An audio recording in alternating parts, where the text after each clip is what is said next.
Baiklah, hari ini kita akan melanjutkan pembelajaran kita tentang iman. Sebelumnya, kita sudah sedikit belajar tentang iman, tentang tokoh-tokoh Alkitab yang beriman kita sudah belajar. Selanjutnya kita akan melihat lagi bagaimana iman itu ditinjau dari Alkitab, Perjanjian Lama dan Perjanjian Baru.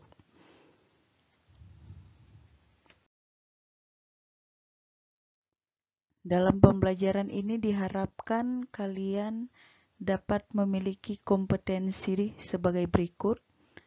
Ya, kompetensi dasar yang pertama menyangkut sikap spiritual kalian, dapat mensyukuri makna hidup beriman dan berpengharapan. Kompetensi yang kedua yaitu sikap sosial. Kalian dapat menunjukkan sikap hidup beriman dan berpengharapan. Kompetensi yang ketiga, pengetahuan. Kalian dapat memahami arti sikap hidup beriman dan berpengharapan. Yang keempat, keterampilan. Dalam hal keterampilan, kalian dapat menyajikan karya yang berkaitan dengan cara hidup beriman dan berpengharapan dalam bentuk tindakan nyata.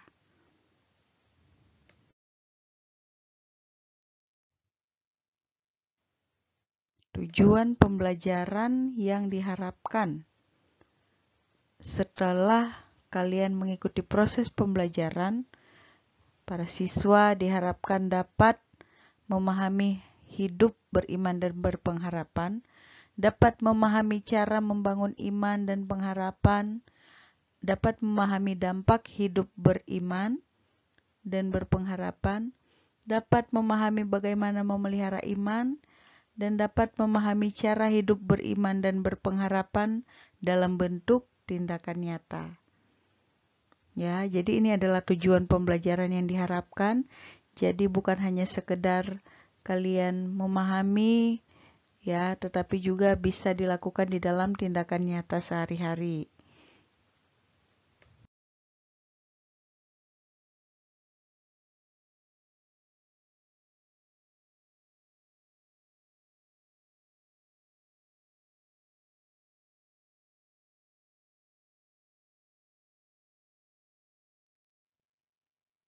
Ya.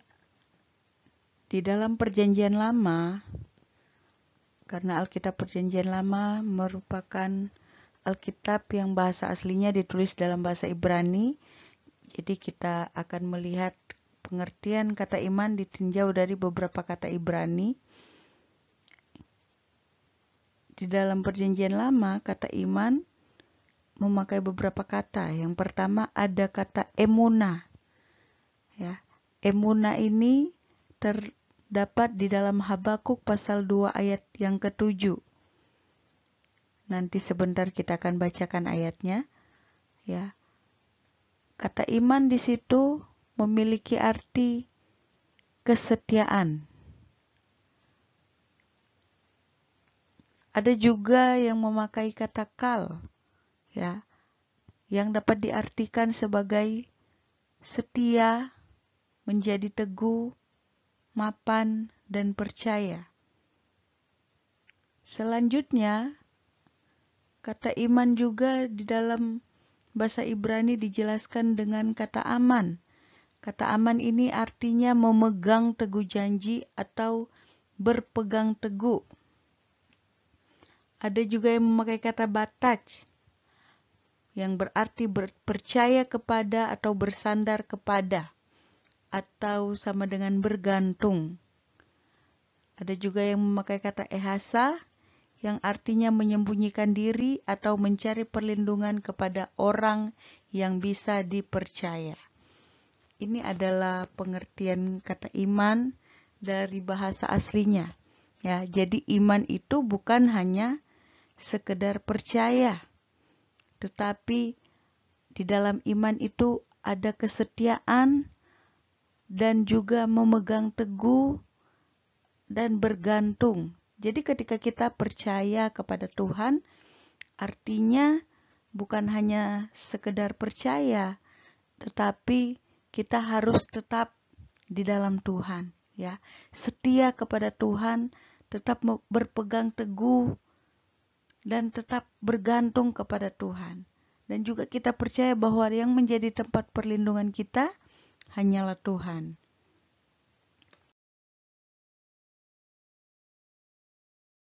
Ada banyak contoh tokoh Alkitab yang beriman dan percaya kepada Tuhan. Dan dalam hal ini, kali ini kita mau belajar dari seorang tokoh Alkitab, yaitu Nabi Habakuk. Ya, kita bisa melihat iman dari Nabi Habakuk yang diceritakan di dalam kitab Habakuk pasal yang pertama sampai pasal yang ketiga. Di situ kita bisa melihat bagaimana seorang Nabi Habakuk itu. Ya, kalau tadi kita lihat salah satu arti kata iman adalah kesetiaan, ya, yang tertulis di dalam kitab Habakuk pasal 2 ayat 7, yang merupakan kalimat yang diucapkan oleh Habakuk bahwa orang benar akan hidup oleh percayanya, yang di dalam bahasa Ibrani-nya percaya itu memakai kata emuna, yang berarti kesetiaan atau iman.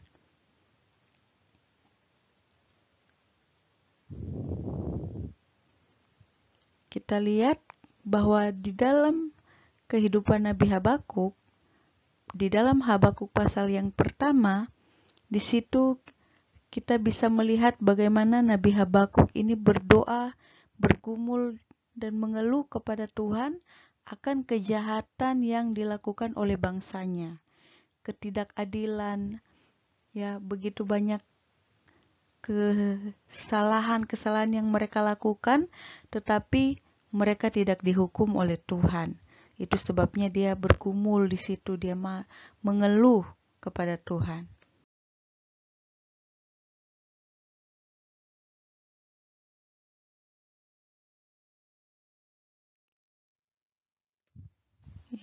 Kita bisa melihat bahwa latar belakang dari kitab Habakuk itu ditulis pada zaman-zaman kesukaran, ya. Nabi Habakuk ini melayani pada masa-masa yang sukar di tengah-tengah bangsanya. Ada dua hal yang terus-menerus menjadi pergumulan dari Nabi Habakuk. Yaitu yang pertama, mengapa Allah tidak menghukum orang-orang sebangsanya yang terus-menerus melakukan kejahatan? Itu kita bisa baca di dalam kitab Habakuk pasal yang ke-1, ayat 1 sampai yang ke-4. Kalian boleh baca ayat ini.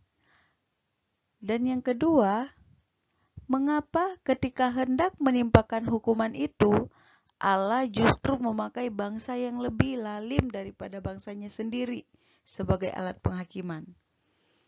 Habakuk menjadi bingung dengan situasi ini. Ya. Jadi awalnya Habakuk ini mengeluh kenapa bangsanya ini yang jahat kok tidak dihukum oleh Tuhan. Tuhan seolah-olah membiarkan. Tapi ketika Tuhan menghukum bangsa tersebut, Tuhan mengirim bangsa yang lebih lalim atau kejam, ya, yang lebih jahat sebenarnya. Bangsa yang tidak mengenal Tuhan, yaitu yang dikenal sebagai bangsa Kasdim, ya.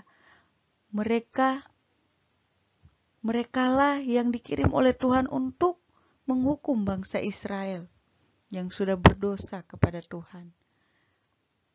Itu sebabnya kenapa Nabi Habakuk tadi dikatakan di dalam doanya kepada Tuhan, ini merupakan pergumulannya yang besar. Ya, tetapi apakah Nabi Habakuk akan menjadi tetap seperti ini? Bagaimana dia sebagai seorang nabi, dia tetap seperti ini? Ya, tentunya sebagai seorang nabi, Habakuk ini sangat mengerti bahwa Tuhan itu adalah Tuhan yang sangat tidak suka melihat ketidakadilan, ya. Tuhan itu adalah Tuhan yang sangat tidak suka melihat kejahatan. Tetapi kenapa ya Tuhan membiarkan hal seperti ini terjadi? Ketika Habakuk merenungkan hal tersebut, kira-kira apakah dia bisa mengerti maksud dari Tuhan? Ya, kenapa Tuhan membiarkan hal tersebut?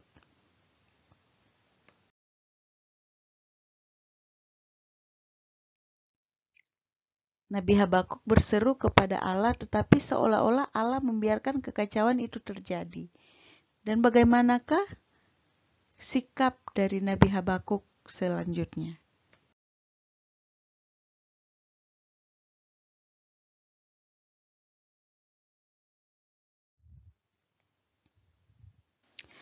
Ya, ternyata selanjutnya Nabi Habakuk itu dia berserah sepenuhnya kepada kehendak Allah.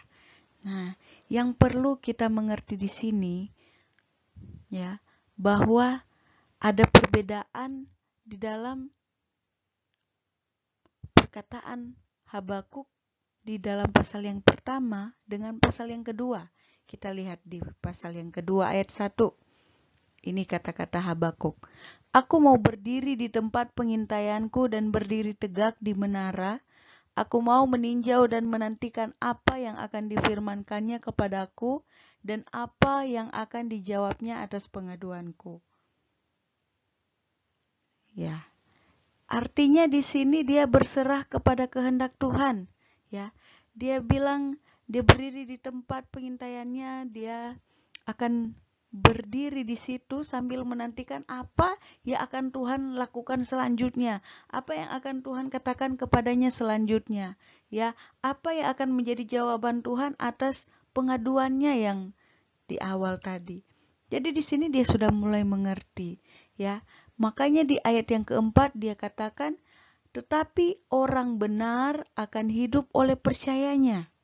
Ya, tetapi orang benar akan hidup oleh percayanya. Jadi walaupun belum melihat jawaban doanya, tapi Habakuk percaya Tuhan pasti akan melakukan sesuatu. Ya. Nah, disinilah kita melihat perbedaan. Seorang Habakuk dia tidak sama lagi dengan yang pertama, ya. Anak-anak kita harus mengerti sebagai orang yang beriman kepada Tuhan, Tuhan tidak mau iman kita itu biasa-biasa saja, tetapi harus mengalami peningkatan, harus meningkat, ya. Seperti Habakuk, kalau awalnya dia mengeluh kepada Tuhan, ternyata selanjutnya dia mulai berserah kepada Tuhan. Ya, dia mulai berserah, dia mulai menunggu apa yang akan Tuhan lakukan di dalam kehidupannya.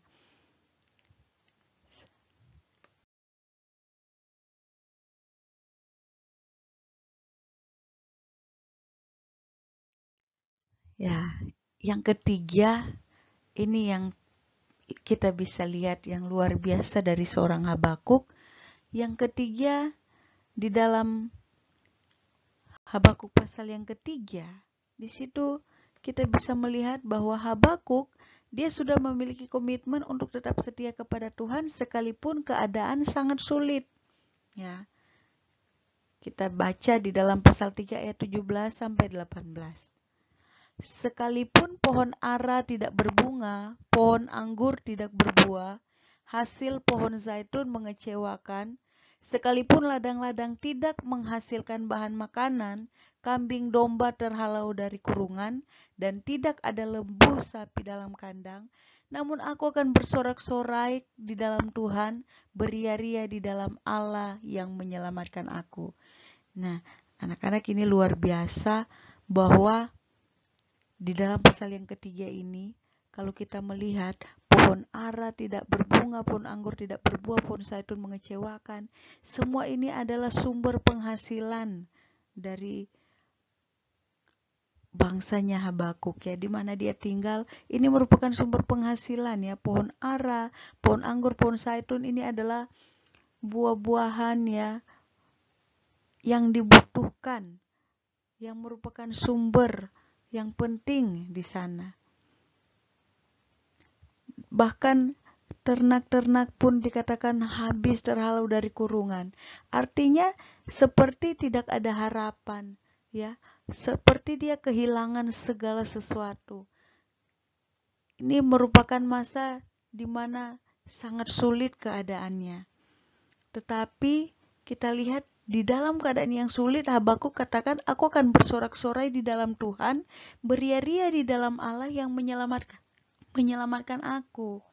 Nah, kita lihat di dalam doa Habakuk yang ketiga, ya, dia menyatakan bahwa dia akan berkomitmen untuk tetap setia kepada Tuhan sekalipun keadaan sulit. Bahkan bukan hanya berkomitmen saja, tetapi dia katakan bahwa dia akan bersorak-sorai. Artinya di dalam pergumulan ada sukacita. Nah, ini tingkatan iman Habakuk yang sudah meningkat, ya. Kalau kita lihat, masih ingat bahwa di dalam doanya yang pertama kepada Tuhan ada pengaduan kepada Tuhan atas kelaliman bangsanya karena melihat ketidakadilan. Mungkin ketika kita mengalami hal seperti Habakuk, ya, kita pikir kenapa ketika kita diperhadapkan bertemu dengan orang yang jahat, tetapi kenapa mereka sepertinya diberkati oleh Tuhan? Kenapa Tuhan sepertinya tidak melakukan sesuatu untuk memperingatkan mereka agar mereka bisa berubah? Kenapa Tuhan tidak melakukan sesuatu?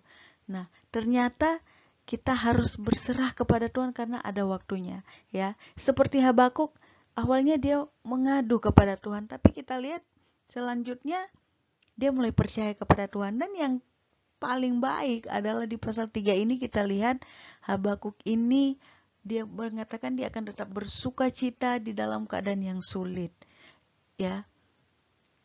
Nah, orang kalau baru mulai percaya kepada Tuhan, berdoa kepada Tuhan, biasanya suka mengeluh, ya. Tetapi ketika iman kita sudah semakin bertumbuh, kita bukan lagi mengeluh kepada Tuhan dalam doa kita, tetapi di doa kita itu ada banyak ucapan syukur dan pujian bagi Tuhan, ya.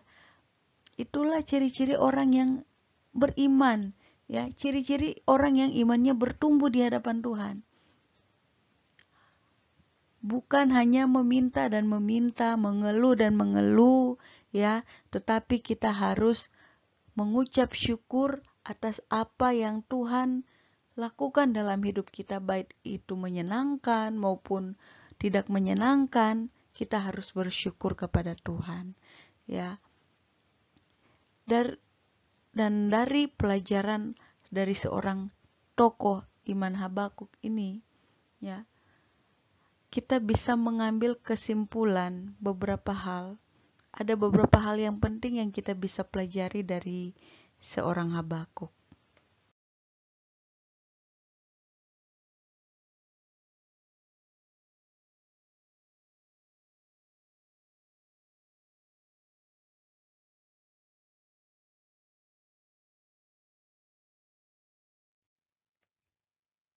Kita lihat dari Habakuk ini kita bisa melihat bahwa yang pertama, iman Nabi Habakuk ini mengalami pertumbuhan. Ya, seperti yang sudah Miss jelaskan tadi.